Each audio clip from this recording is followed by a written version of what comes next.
Hello everyone, Andrew Martin here and welcome to the Game of the Day presentation for round 7 of the 2015 British Chess Championships, which are currently taking place at Warwick University. And my game of the day is the miniature between Jonathan Hawkins, Grandmaster, and Alistair Hill. Now, after suffering for many hours against Danny Gormally the day before, perhaps you've seen the previous feature on this channel, and missing a draw right at the end of that game, it seems to me that Hawkins came to the board against Hill determined not to repeat the experience. And we quickly get a very unusual and irregular variation of the Grunfeld defence, where White strikes with h4. Now, I must admit my first reaction when I saw this played on the board was one of incredulity. You know, what is White up to? I mean, I knew that this was an option at this point, but clearly at Grandmaster level, it was surely seen as some sort of extravagance.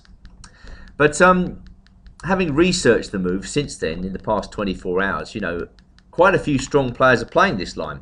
But perhaps that indicates the difficulty White's having in the main lines of the Grunfeld, finding an advantage. And they're just starting to turn to these very unusual sidelines in the hope of setting Black original problems. And clearly this is what Hawkins was up to in this game. Now Hill decided to respond with the most solid move. That's also the most common response to h4, c6. And one of the good things about h4 is that it seems that the obvious Grunfeld response c5 is not very good. Let's just see why. White takes on c5, and now if Black tries the normal Grunfeld stuff, queen to a5, White takes on d5, and neither of knight e4 nor knight takes d5 seem to be that great for Black.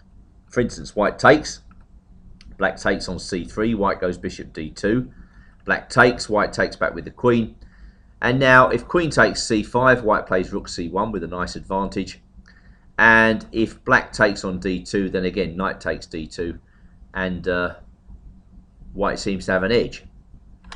So if you're going to play c5, and this may be a critical test of the whole White idea, I think d takes c4 is a good move, and if e4 by White, now c5, seems to me to be much better timing. There's a line where White plays with an early bishop g5 that's a bit like this, but there should be a way for Black to play in the centre so as to make the move h4 almost an irrelevance, and perhaps this is the way to go. Anyway, back to our game now, and Hill played c6, White played bishop g5, and now Hill played d takes c4. Once again, was this a moment where he went by the best move? In fact, I quite like h6 in this position. And there was a game Nakamura-Svidler, which was played in Khanty-Mansiysk in 2015, where White gave up the bishop pair in this position and played h5.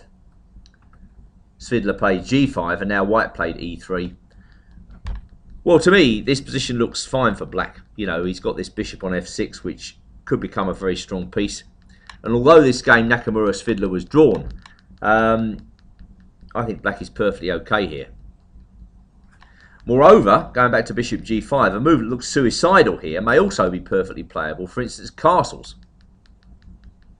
This looks crazy because White can plough on with the move h5. But even there, Black seems to have two decent moves. He can take on c4, or he may even play g5 here. And I don't think White can get too much of an advantage in this position, simply because of the strength of this dark squared bishop. For instance, if he plays h6, we can take on c4, and if queen d2, we can push on. Knight comes to e5, king h8, let's say, queen comes in, queen d6. Black should be able to have enough resources to defend himself in this position. That dark square bishop's very strong. Running this one more time. Black castles, White takes on f6, h5. There's also d takes c4 in this position. And if e4, maybe Black can go queen b6.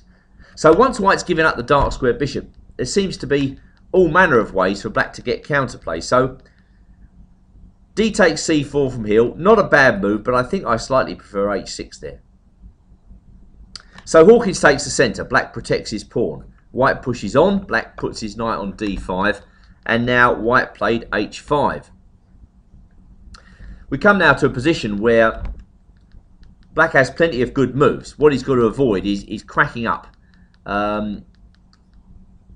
against all this unusual play by white. You know, it's clear that the advance of the h-pawn had an unsettling effect on black. I mean, you'll see that in his subsequent moves. h6 is still okay for black here. Bishop f5 is a move. Bishop g4 was the move that Hill played. And white plays the natural h6, forcing bishop f8. White unpinned. And now knight to d7. This may still be playable. But I found a game where knight takes c3 actually worked quite well for black. The point is to vacate the d5 square for the queen.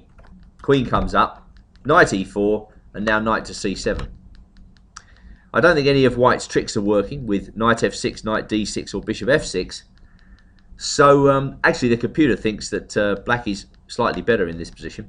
And I have to say I obviously prefer this to the way Hill played it. Although as we'll see, he went wrong only later. So he played knight d7 in the game. Hawkins played knight d2. And black played his bishop back to e6. Hawkins forces the light squared bishops off the board. And this is one of the critical moments of this game. Black played f6. And I'm sure when he played that, he overlooked Hawkins' next move, which was queen to e6. A very powerful move, which I think had a really serious psychological effect on Hill, because his game goes downhill after queen e6. Now, what should black play? Well, if we back up, I think knight 7 b6 is a clear improvement. And black is okay after this. If white goes e6 anyway, we can play f6, forcing the bishop back, and now queen to d6. This seems pretty solid for black and quite okay. After knight 7 b6, if white puts the knight on e4, then I think queen c8 or maybe queen d7. White obviously doesn't want to trade, so he's probably got to retain the queens. And now knight b4 is an interesting move, heading for the d3 square. Going back to the game, f6 was played, queen e6, and now a very serious error, queen to b6. Well, what should black play? It turns out, actually, that he can take on g5. In the live commentary, we thought this move was suicidal because of knight de4. But it turns out that black can play queen b6 here, aiming at some weak spots in white's centre. Yes, white can come in and play knight f7 check, but after king c7, he's actually got to be careful, because if he takes the rook, black immediately gets a winning position after knight f4. We overlooked that in the live commentary, and that is a very strong move. Going back, therefore, to king c7, just backing up one move, white's best here is to take the knight on d5. C takes and now take again.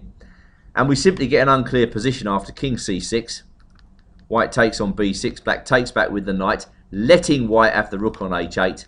And now just settles for a coordinated position after e6 and bishop e7. And this is just very interesting after castle's rook f8. White is the exchange up. A clear exchange, but the knight on f7 has probably got to surrender itself for another pawn, and black's got a queenside pawn majority and a very juicy square on d5 for his knight. Going back to queen e6, I wonder whether knight c7 is also playable, allowing white to take on c6, but now black wants to take on g5. Of course, this does allow white to play e6, but then comes knight takes e6, queen takes e6, queen b6, in a much better setting for black than the game. Off come the queens, knight takes b5, rook d8. This position may also be playable for black. So, I mean, you have to look at it from black's point of view. He probably hasn't seen queen e6. The queen lands on e6. It's got a really serious effect on him, and he makes a mistake. But black may have had two ways to defend the position. Hawkins takes on f6. I mean, after the next move by black, Hawkins powers to victory. Black takes on f6 with his knight. The last chance saloon was probably castles on the queen side, which looks absolutely horrible for black after f7. But at least after knight b4, he can force white to surrender the exchange after knight c2. Black's hitting at a1, he's hitting at d4. Knight f3 is a good move. Knight takes a1, rook takes a1. The computer suggests this is very good for white. But at least black has an extra exchange for his suffering. Of course, it's going to be suffering because the more you look at this position, the more difficult you'll see it is for black to find good moves. But perhaps that was the best. As played, it's absolutely horrible for black. And Hawkins finds the best way. He whips off the knight on f6. He plays knight e4, exchanging off the defensive knight. And now, of course, the threats of knight f6 followed by mate or knight d6 are just horrible. He'll play king d8. The knight came to c5, threatening checkmate on d7. The queen comes back, and now the final move of the game, d5. Decisively opening up lines against the black king. Hill resigned. And it's worth pointing out here that the so-called defensive move, queen d6, is answered by knight b7. So I would say that's the ideal antidote for Jonathan Hawkins to get back into the tournament after his suffering of the previous day against Gormally. Alistair Hill, well, actually, you have to say he missed some chances to defend the position in this game. He played well for a while, but once Hawkins got the initiative, black looked as though he crumbled to an extent.